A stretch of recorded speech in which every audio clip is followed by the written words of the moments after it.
বিসমিল্লাহির রহমানির রাহিম।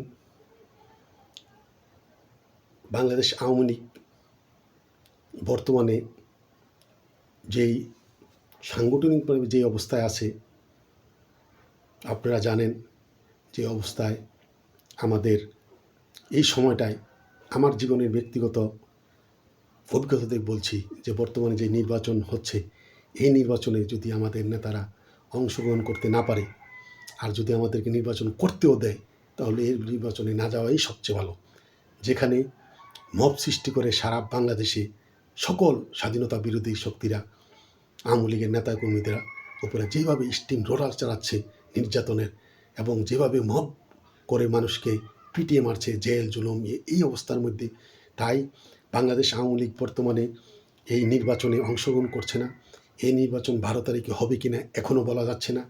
আমি আমার জীবনের অভিজ্ঞতা থেকে আমি বলছি, 12 তারিখে একটা নির্বাচন যেন তেন একটা নির্বাচন হয়ে গেলে ভালো হবে, কারণ এটা বাংলাদেশের ইতিহাসে সবচেয়ে ন্যাক্কারজনক একটি নির্বাচন হবে।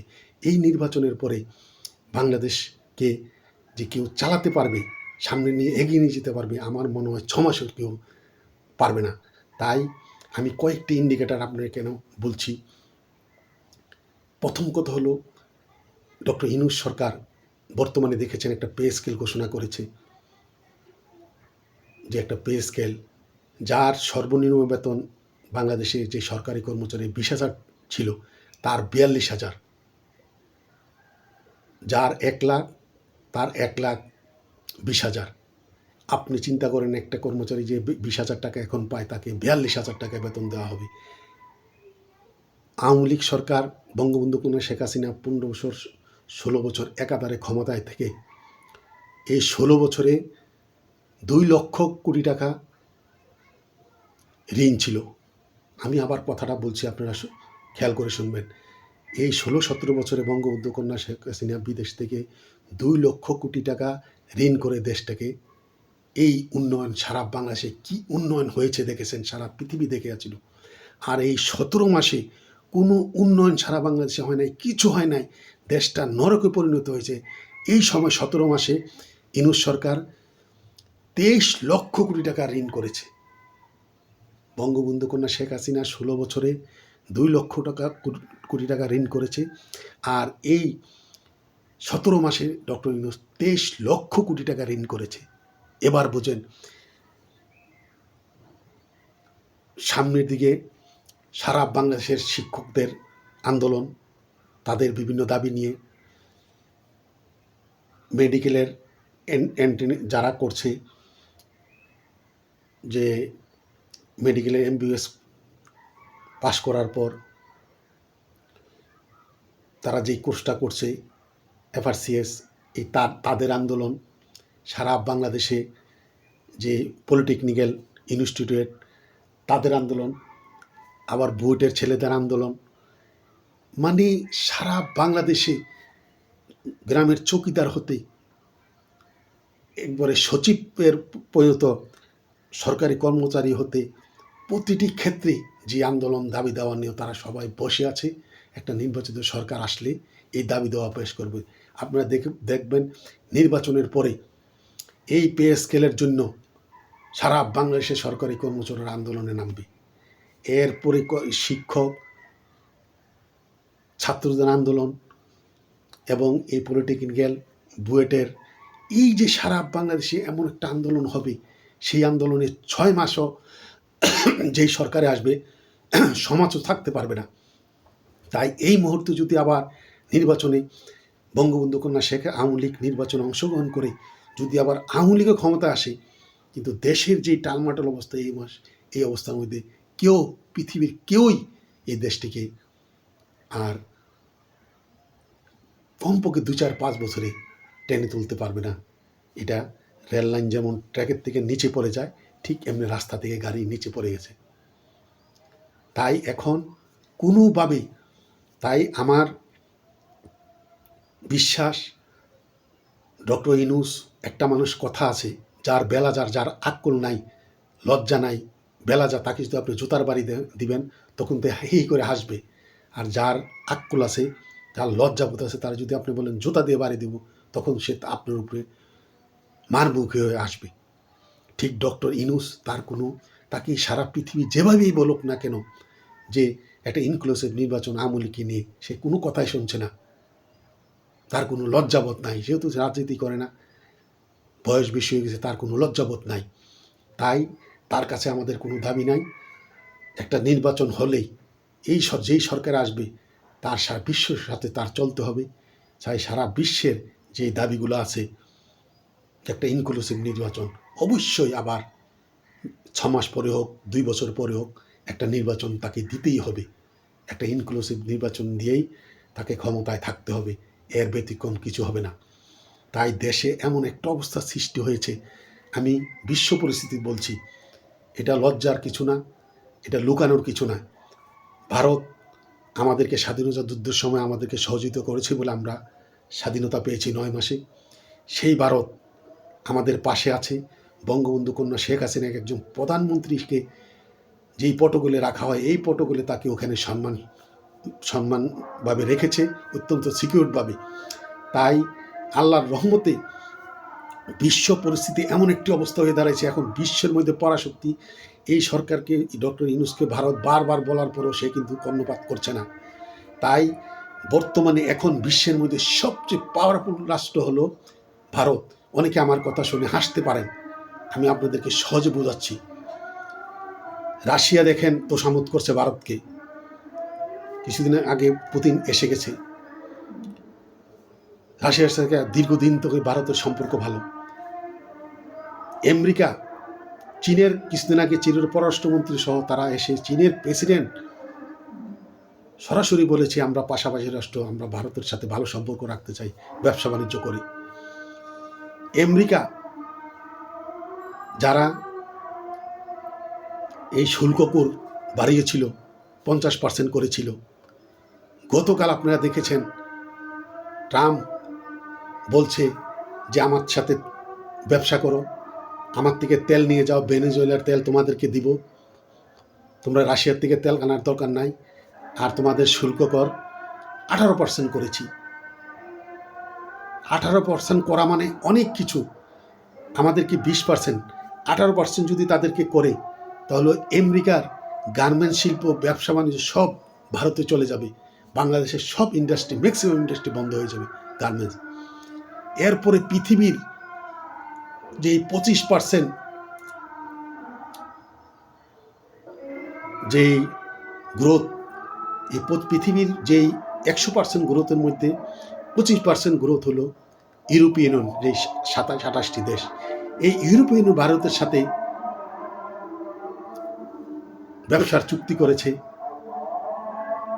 এই ইউরোপে আর আমেরিকাতে আমাদের গার্মেন্টস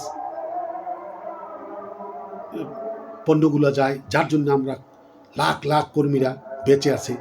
এই ইউরোপের কাজও এখন ইন্ডিয়াতে চলে যাবে, আমেরিকার কাজও ইন্ডিয়াতে চলে যাবে।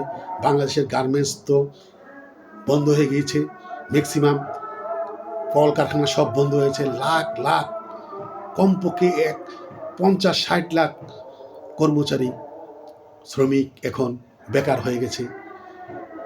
আর এই ট্যারিফ, যে ট্যারিফটা এখন ভারতকে 18% করেছে, এই ট্যারিফের কারণে ভারতের সব ইউরোপিয়ান ইউনিয়ন, আমেরিকার সব ব্যবসা বাণিজ্য তাদের সাথে হবে। আমরা একবার নিঃশেষ হয়ে যাব। আরেকটি কথা, শুধু ব্যবসা নয়, আপনারা দেখেছেন গত পরশুদিন ভারতের পররাষ্ট্রমন্ত্রী জয়শঙ্কর আমেরিকা দিয়ে গিয়েছে যুক্তরাষ্ট্র। মার্কো রুবিওর সাথে, পররাষ্ট্রমন্ত্রীর সাথে আমেরিকার, তার সাথে সে বৈঠক করবে। সেখানে শুধু কি ব্যবসার কথা হবে? অবশ্যই। জয়শঙ্কর সে এত বোকা নয়, সে অবশ্যই বাংলাদেশের ব্যাপারে সে ট্রাম্পের দৃষ্টিগোচর করবে। এবং মার্কো রুবিও পররাষ্ট্রমন্ত্রী আমেরিকার, তার দৃষ্টিগোচর করবে যে বাংলাদেশে জঙ্গি উত্থান হচ্ছে, হিন্দুদের উপরে, হিন্দু বৌদ্ধ খ্রিস্টানদের উপরে অত্যাচার হচ্ছে, বাংলাদেশে মাজারের উপরে হামলা হচ্ছে, এবং জঙ্গিবাদের যে উত্থান হচ্ছে, এটা দক্ষিণ পূর্ব এশিয়ার জন্য অত্যন্ত মারাত্মক। এটার জন্য তার সাথে আমেরিকার সহযোগিতা চাবে। তাই অবশ্যই 1-2 মাসের মধ্যে আপনারা এমন কিছু ঘটনা দেখবেন যে এই পরাশক্তি ভারতেই যা বলবে আমেরিকাও সেটাই শুনতে বাধ্য হবে। এই অবস্থা হয়ে সৃষ্টি হয়েছে। শুধু একটি উদাহরণ আপনাদেরকে দেখাই।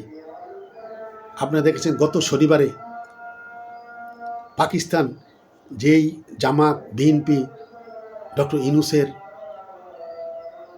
যারা আব্বা আব্বা করে পাকিস্তানকে, যে পাকিস্তান এমন একটা নিকৃষ্ট রাষ্ট্র হয়েছে, না খেয়ে মানুষ মারা যাচ্ছে ওখানে, সেই পাকিস্তানকে তারা পূজা করছে। পাকিস্তানের সাথে বিমান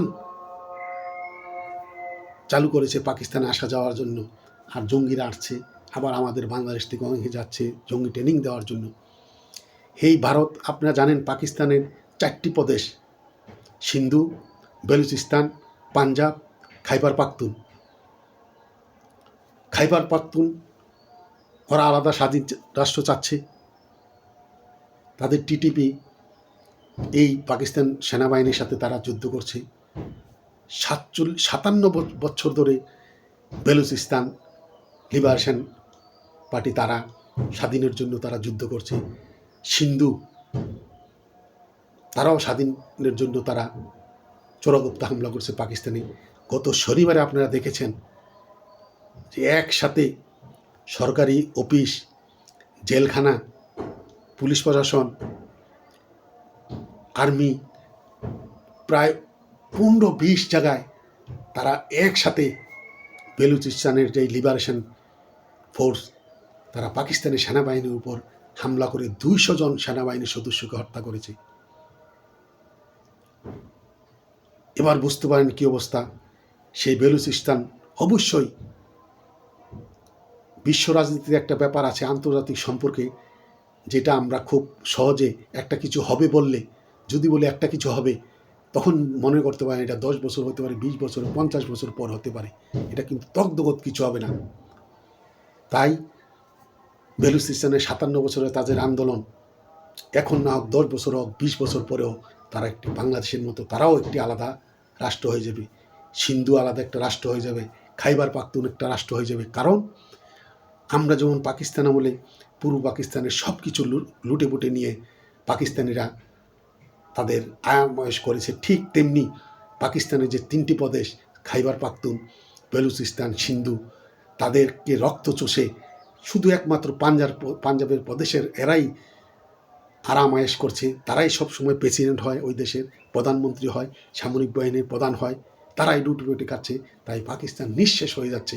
অনেকে বলছে ভারতে তাদেরকে উস্কানি দিচ্ছে, তাদের যারা এই পাকিস্তানের বিরুদ্ধে যারা যুদ্ধ করছে তাদের দেশের মুক্তিযোদ্ধারা, হয়তো হতেও পারে, নাও হতে পারে, পাকিস্তানের তার সহযোগিতা করতে পারে। তাই পাকিস্তান একটি পরাশক্তি হয়ে গিয়েছে।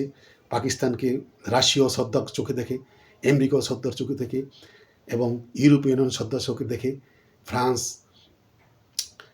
জার্মান সবাই শ্রদ্ধার চোখে দেখে, এবং চায়নাও কিন্তু তাদের সাথে বন্ধুত্ব করতে চায়। তাই বিশ্ব পরাশক্তির মধ্যে আমেরিকার পরে রাশিয়া, রাশিয়ার পরে চীন আর ভারত পরাশক্তি। তাই ভারত কিন্তু চুপ করে বসে থাকবে না। অবশ্যই আপনারা খালি কিছুদিনও সবাই আওয়ামী লীগের নেতা কর্মী ভাই বন্ধু বলবো, শুধু কিছুদিন অপেক্ষা করেন। ইনশাল্লাহ বঙ্গবন্ধু কন্যা যে বেঁচে আছে, তিনি ভারতে আছে। আপনারা দেখেছেন যে ইউরোপীয় ইউনিয়ন, লন্ডন, আমেরিকার অনেক নেতারা তার সাথে দেখা করেছে, মিটিং করেছে, এবং এর মধ্যে 9 জন আরও আওয়ামী লীগের নেতা দিল্লি গিয়ে বঙ্গবন্ধু কন্যা শেখ হাসিনার সাথে দেখা করে করেছেন। এবং বিভিন্ন বিশ্ব মিডিয়াতে কথা হচ্ছে, এই নিউজ হচ্ছে যে বঙ্গবন্ধু কন্যা শেখ হাসিনা আবার দেশে আসবে। অবশ্যই দেশে আসবে, সেই দিনটির অপেক্ষায় থাকুন। ইনশাল্লাহ সবাই ঐক্যবদ্ধ থাকুন, মন শক্ত রাখেন, আপনারা ধৈর্য হারাবেন না। খালি 1-2 বছর অপেক্ষা করুন, আপনারা সবাই ঐক্যবদ্ধ থাকুন। তদ্গত কিছু হয় না। এখন এই 1 বছরের মধ্যে ক্ষমতা আমাদেরকে দিলেও নেওয়া উচিত না, কারণ বাংলাদেশকে এমন একটা খাদের কিনারায় পড়েছে। পৃথিবীর কেউই এটাকে আর উঠে নিতে পারবে না। একটা নির্বাচন হোক, নির্বাচন হলেই এই নির্বাচিত সরকারকে 6 মাসের মধ্যে টেনে হেসড়ে নামিয়ে সারা বাংলাদেশের মানুষ আবার বঙ্গবন্ধু কন্যা শেখ হাসিনাকে বাংলাদেশে আনবে। একথা বলে আমার কথা এখানে শেষ করছি। জয় বাংলা, জয় বঙ্গবন্ধু, জয় হোক বাংলা মেহনতি মানুষের।